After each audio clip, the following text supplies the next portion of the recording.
Does anybody remember this movie, The Blind Side? It came out in 2009. It was about a rich white family in the South who adopt a black son, and he becomes like an NFL linebacker. Sandra Bullock was in it. She won an Oscar for it. It was a big popular movie at the time. Well, it's quote unquote based, yes, like it says up here, based on the extraordinary true story. And the story is that this woman adopted this guy. And this guy is named Michael Orr. He is a retired NFL linebacker. And he alleges he was never adopted by Sean and Leanne Toohey, but signed into a conservatorship. Former NFL player Michael Orr, whose life story was portrayed in the Oscar-winning movie The Blind Side, has filed a petition in a Tennessee court to end Sean and Leanne Toohey's conservatorship over him. Orr claims that the Tooheys told him they were going to adopt him, but instead filed a conservatorship that kept millions of dollars from him. A lawyer for Sean and Leanne Toohey, Steve Faris, said they have no comment but will be issuing a statement Tuesday. So this article came out on Monday. I do have a couple more articles after this one, but we'll get to that. Sean Toohey told the Daily Memphian that his family was devastated. It's upsetting to think we would make money off any of our children, but we're going to love Michael at 37 just like we loved him at 16, Sean Toohey said, according to a Daily Memphian story published Monday. I actually tried to load this article, and it's like, I think it's one of those things where you just need to have an account to read it. It doesn't load. It's just got the cover. So anyway, Orr's petition to the court is asking for an order for the Tooheys to show cause for failure to meet the required duties to provide regular countings or to act in the best interest of the ward Michael J. Orr. Orr became a ward of the state of Tennessee just before he turned 11 in 1996 and soon after began living on the streets. A friend's father helped him get into a school where he started playing football. He had to take buses and walk over an hour to school, according to the petition. During the summer after his junior year, Orr started staying with Sean and Leanne Toohey occasionally. Whether parents of Michael's classmates saw Michael simply as a nice kid in need, conservators Sean Toohey and Leanne Toohey saw something else, a gullible young man whose athletic talent could be exploited for their own benefit, the petition says. And yeah, in the movie, it should be pointed out, like, Michael Orr is treated as this, like, semi-illiterate kid who doesn't even know how to play sports. He's just big and strong naturally, kind of, you know, some unfortunate racial implications there. And that, like, these kind, good-hearted, rich, white Republicans take him in and teach him how to play football, and that's why he's, you know, in the NFL. When in reality, the dude, he had been held back a couple grades, but that's because he was in an unstable home life. He was ward of the state at age 11. His mom had like 12 kids and was a drug addict. When you don't have a stable home life, your schooling can suffer, and I'm pretty sure he was held back in like first and second grade. But once he got into high school, he was doing quite well for himself, and he actually excelled at a number of sports. He was playing football, I'm pretty sure, before he met Sean and Leanne Toohey. So the movie is a very like white saviory thing, and we'll get more into it, but let's continue the article here. The Tooheys, who took no legal action in juvenile courts to assume legal custody of Michael, invited Orr to stay at their house more often and took him on shopping trips. After Orr turned 18 but was still a student in July 2004, the Tooheys offered for Michael to come live with them, the petition states. The Tooheys did tell Michael they loved him and that they intended to legally adopt him. Michael believed them, was delighted to be a part of a real family, and trusted Mr. and Mrs. Toohey completely and called them mom and dad at their request, the petition states. The petition says soon after he moved in, the Tooheys gave him legal papers he thought were necessary for the adoption.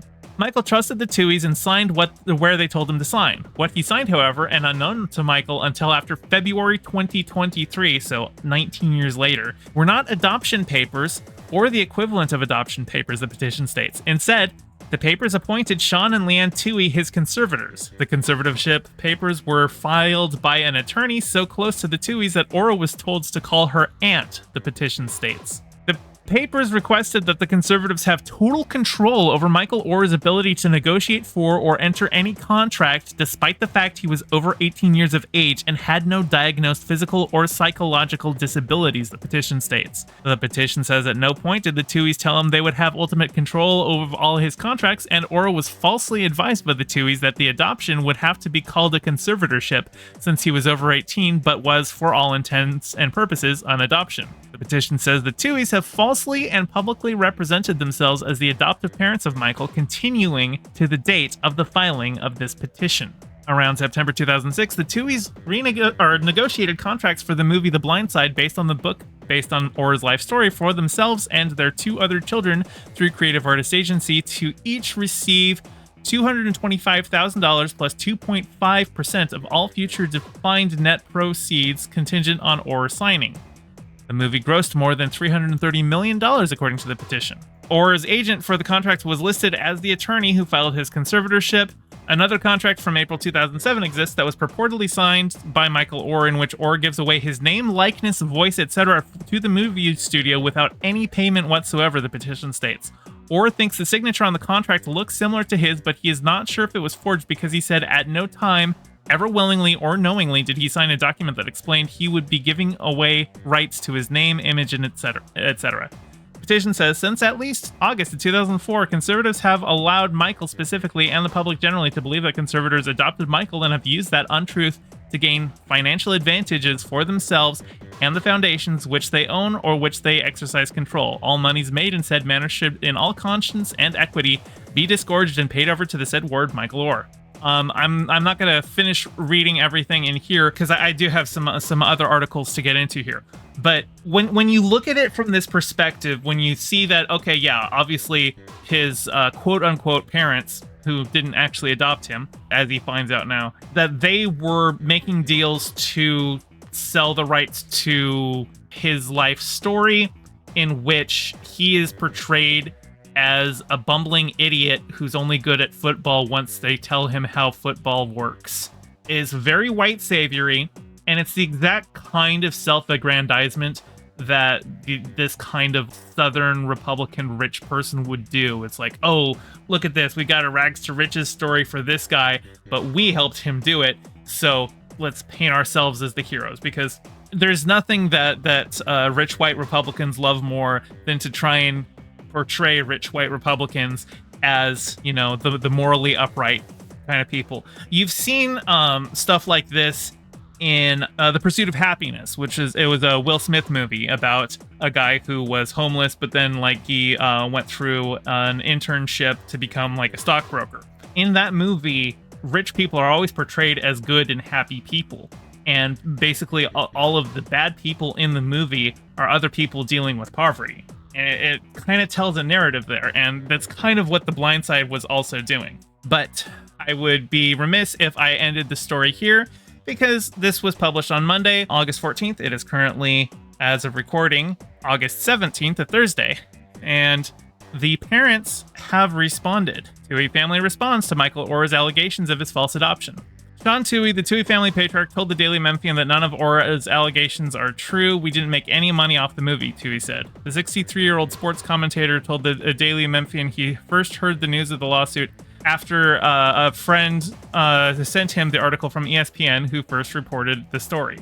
Tuohy told the local Memphis newspaper that Michael Lewis, the author of the book The Blind Side film is based on, gave his family half the share of profits from the book, saying that everybody in the Tuohy family got an equal share, including Michael, of about $14,000 each. We were never offered money. We never asked for money. My money is well documented. You can look up how much I sold my company for, Tuohy said.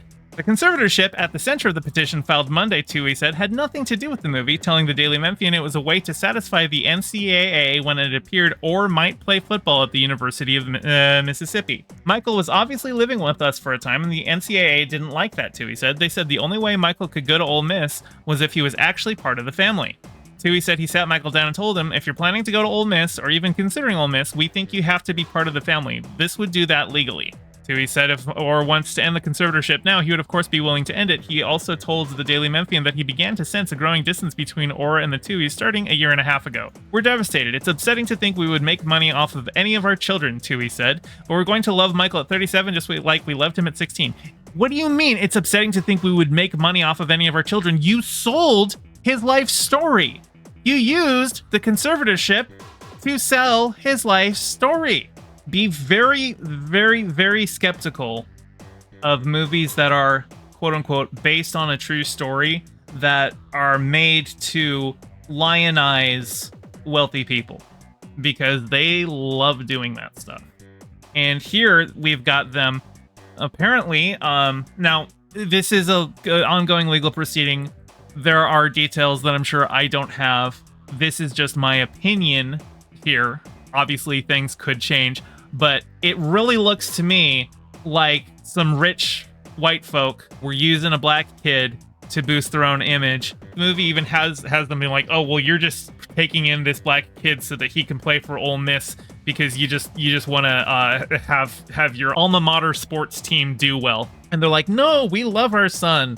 But like even in the movie, it shows that they're pretty strongly, pushing him to go to Ole Miss, which was their alma mater where they wanted him to play football.